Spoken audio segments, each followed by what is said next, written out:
Ćao, ja sam Milica i drage devojčice, danas pričamo o letu. Leto je, toplo je, svi želimo da imamo što manje odeće na sebi zato što je samo jako toplo i ne želimo da nam bude još toplije.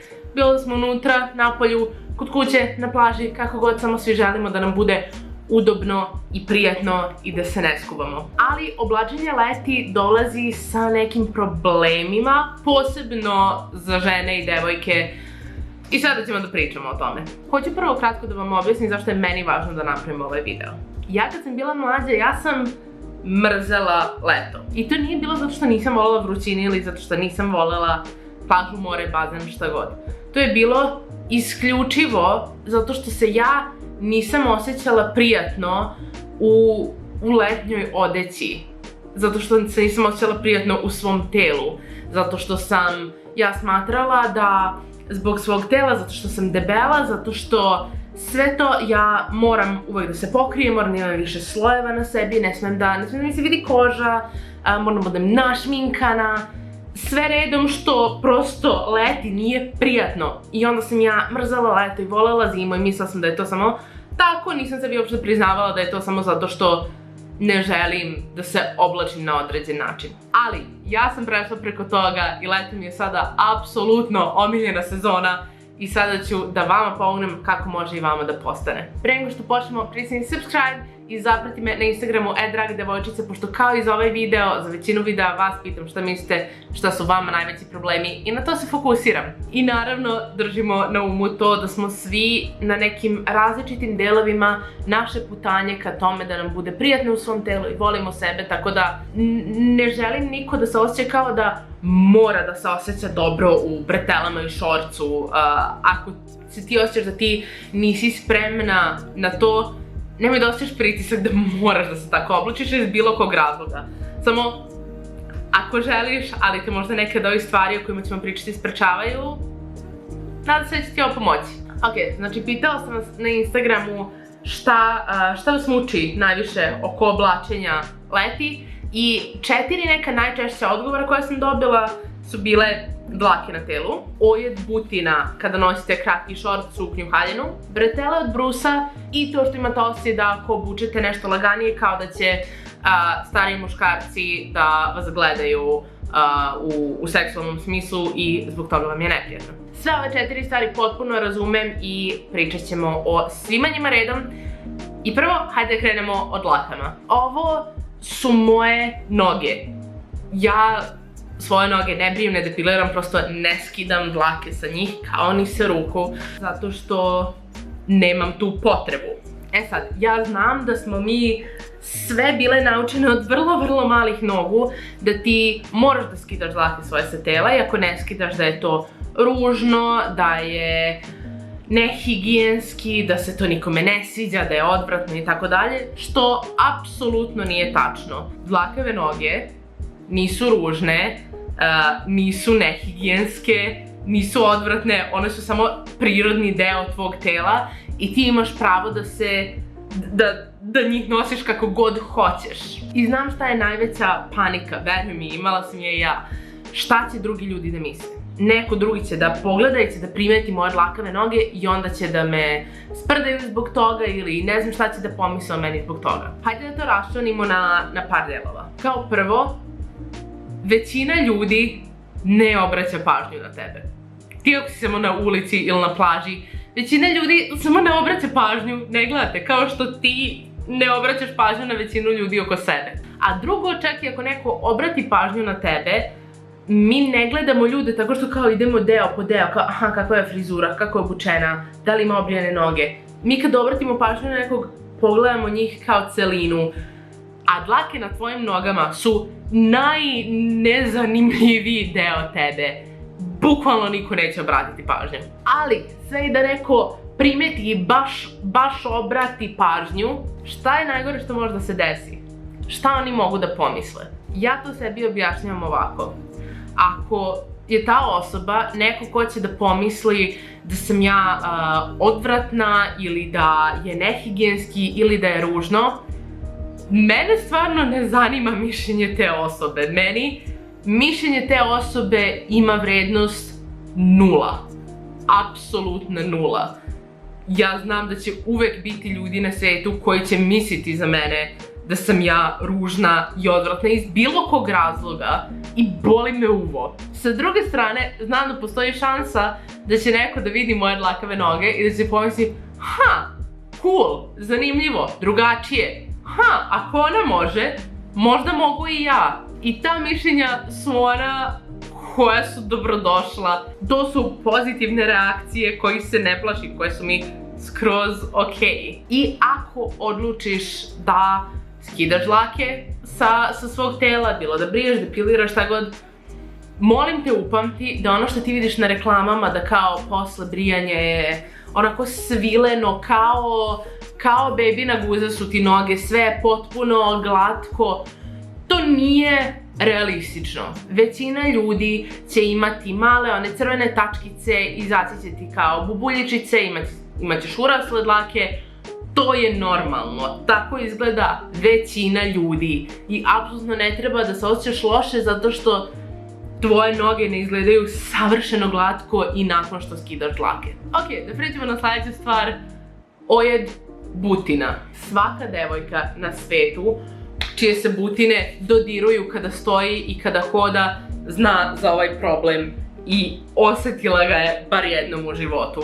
Ja znam da sam ga je osjetila apsolutno previše puta. Znaš, ono kada nosiš nešto kratko, butine ti se dodiruju i onda se znojiš i onda ti se bukvalno napravi kao da ti se ospu butine ojedu, nekad bukvalno dobiješ ranice koje prokrvare, samo je najgora stvar na svijetu i jako boli i onda ne možeš da hodaš, samo hoćeš da ležiš 10 dana dok ne prođe. To je normalno i dešava se zato što se naše butine znoje i onda tu ima više trenja i onda samo koža se iziritira.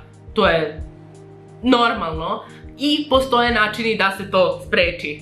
Slušaj ovako. Krenut ću od svojih najneomiljenijih do svojih omiljenih. Prvi način jeste dezodorans. Ne bilo koji dezodorans, bitno je da je antiperspirant. Antiperspirant znači ne samo da kao otklanja miris, već da zapravo sprečava znojanje. Većina dezodoransa danas su antiperspiranti i to kao obično piše na njima. Možeš da koristiš običan dezodorans, a postoji zapravo samo kao antiperspirant kreme koje se koriste i za stopala i za bilo šta kao umjesto dezodoransa. I šta uradiš? Uzmeš ovo, namažeš svoj ceo deo unutrašnjih butina i onda sediš raširenih nogu i sačekaš da se osuši. To je ključno. Manje više kako ovo pomaže jeste tako što sprečava znojenje, a opet znojenje je to što stvara trenje i stvara taj problem. Tako da ako staviš antiperspirant, sprečiš znojenje, onda će te butine samo da klize jedna od drugu i nećeš imati taj problem. Meni ovo polu radi, polu ne radi, nekad ovaj metod radi kad nije mnogo toplo, kad se ne znojim previše, ali iskreno ne koristim ga pošto ja imam svoj metod koji ću vam pokazati poslednji, ali svakako možda probaš zato što verovatno većina vas ima neki antiperspirant u kući i kao možda probaš. Drugi način koji je isti metod u smislu sprečavanja znojenja jeste talk. Baby puder, talk puder, šta god. Ja imam ovaj sa tufnom za lakše nanošenje. Tako da je sličan metod, samo staviš na butine i onda one klize jedna od drugu i ne znojiš se i nemaš toliko trenja. Ono što je sa ova metoda, fora jeste što ne traju toliko dugo, znači nemaš kao da staviš i da si ceo dan napolju, moraš da u nekom trenutku ili staviš opet ili će prosto prestati da deluje. Također proizvode se kao posebne kreme baš za butine koje kao duže deluju i sprečavaju to znojenje. Ja ne znam da to ima da se nađe bilo gde kod nas, znam da ima da se naruči online, nisam ih nikad koristila tako da ne mogu da tvrdim ništa, ali eto, to je jedan način koji mnogima pomaže. Ali, moj omiljeni način, ono što uvek radim, mislim, ja živim u haljinama i suknjama, ja ne posjedujem ni jedan par pantalona ili šorci ili tako nešto, ja bukvalno sam uvek u haljinama i suknjama i uvek ispod te haljine ili suknje imam šorc. Ovo su ultra lagani biciklistički šorcevi koji te ne greju uopšte ispod, nije kao da imaš dodatni sloj koji te greje, ali prave tu barijeru na butinama koja sprečava da ti izgore. Ove koje ja koristim su iz H&M-a i ima crne i ima u boji svetle kože, tako da koristim jedne i druge, u zavisnosti od outfita, šta mi odgovara i da, bukvalno ih uvek imam na sebi. Meni su ove savršene zato što su taman dovoljno dugačke da pokriju taj deo koji bi se inače dodirivao na butinama, a nisu toliko dugačke tako da još uvek mogu da nosim relativno kratke suknje i haljine i da se ne vide. Mada opet kad ja nosim te svetlije, one su prilično blizu boji moje kože, tako da i da se vide malo ne primeti se. Možeš naći gomilu varijanti ovih, ima ih u raznim radnjama, neke imaju i tipa gornji deo da ti pokriju stomak ako hoćeš da sad ulazi u taj kao shapewear, da ti kao oblikuje telo, što ja lično ne volim, tako da mi odgovaraju ove zato što su dosta plitke i nemaju, uopšte te ne stežu, nije poenta da te oblikuju, već samo da pokriju. Zapravo kako sam počela ovo da radim jeste zato što mi je baš svetalo mi je, jel da, to što mi butine gore leti, i onda sam uzimala stare helanke i sekla ih na ovu dužinu, ali problem sa helankama jeste što kada ih sečeš onda samo urolaju gore u otprilike gaće, tako da nema nikakvu poentu, ali ovo se zapravo kao zalepi, mislim stoji na mestu, ne rola se na gore ili ne spadaju ili bilo šta slično, tako da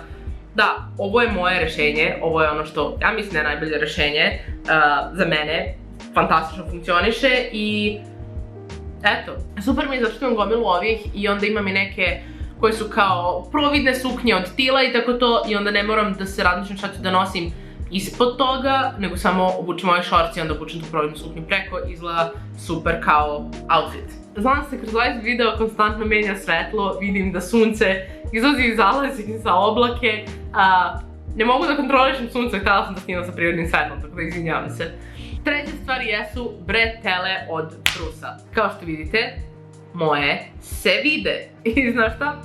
To je sasvim okej. Ja znam da smo mi naučene da otprilike sve što ima ikakve veze sa ženskim telom i ženskim iskustvom mora da se sakriva. Mora da se ne zna da imaš bradavice i da nosiš brus. Zašto se mi pravimo da kao jao ne smije da se vide bretele? Šta, jel misliš da će ljudi da pomisle da ne nosiš brus?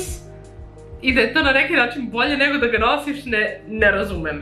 Ono o čemu možemo da pričamo jeste ovo, meni je ovo okej za nešto casual, ali ako hoćeš da zapravo kao budeš ekstra ili ako negdje izlaziš i hoćeš da baš izgledaš lepo, nađi brus koji doprinosi outfitu.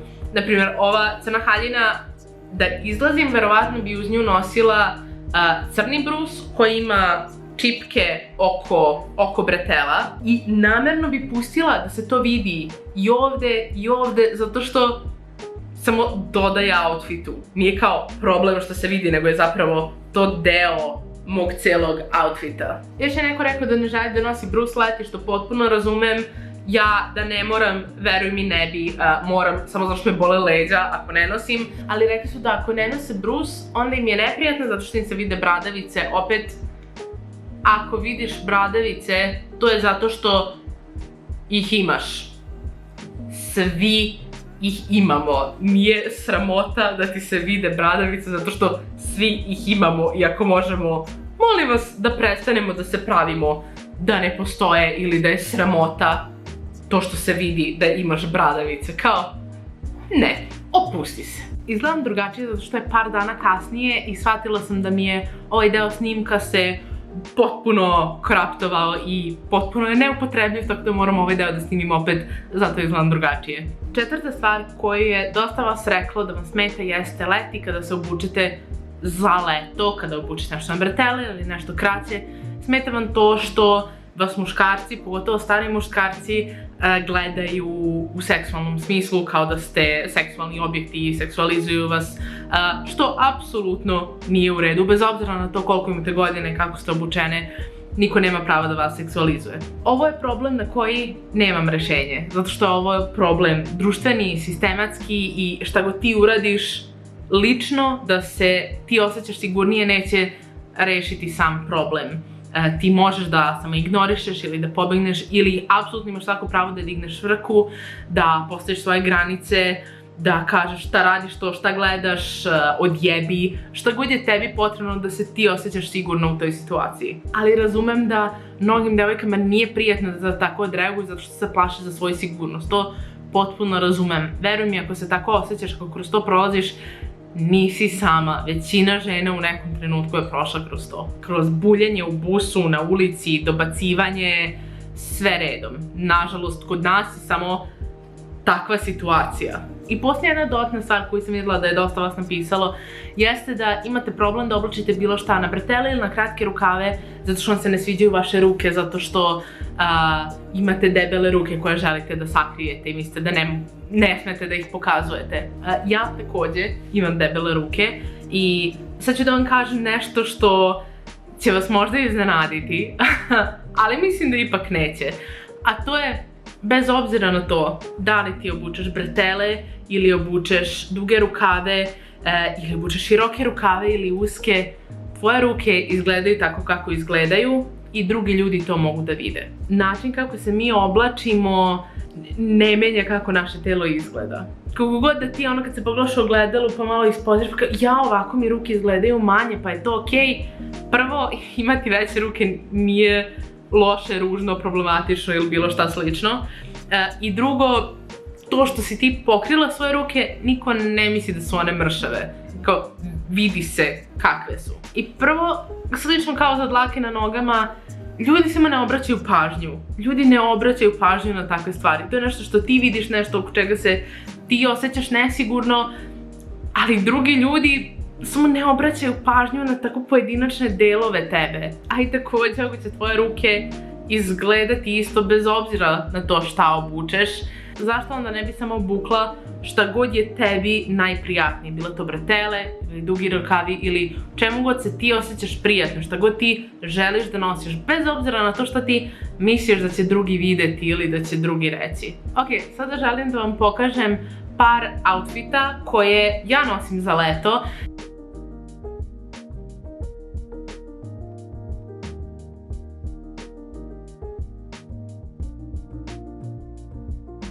Nadam se da su vam neki od ovih savjeta pomogli. Ja bih voljela da sam se osjećala ovako slobodno kako se sada se oblačim, da sam se tako osjećala mnogo ranije zato što znam da bih bila mnogo srećnija. Ali živiš i učiš i upravo zato sam ja ovdje da vama pokažem to, da bi možda neko od vas pomogla. Tako da ako ti imaš neke dodatne savjete za leto koje bi mogli drugima da pomognu, molim te ostavi ih u komentarima i onda možemo da pokrenemo neki lanac savjeta. Toliko od mene, hvala ti puno što si bila sa mnom i drage devojčice, vidimo se sljedeći put.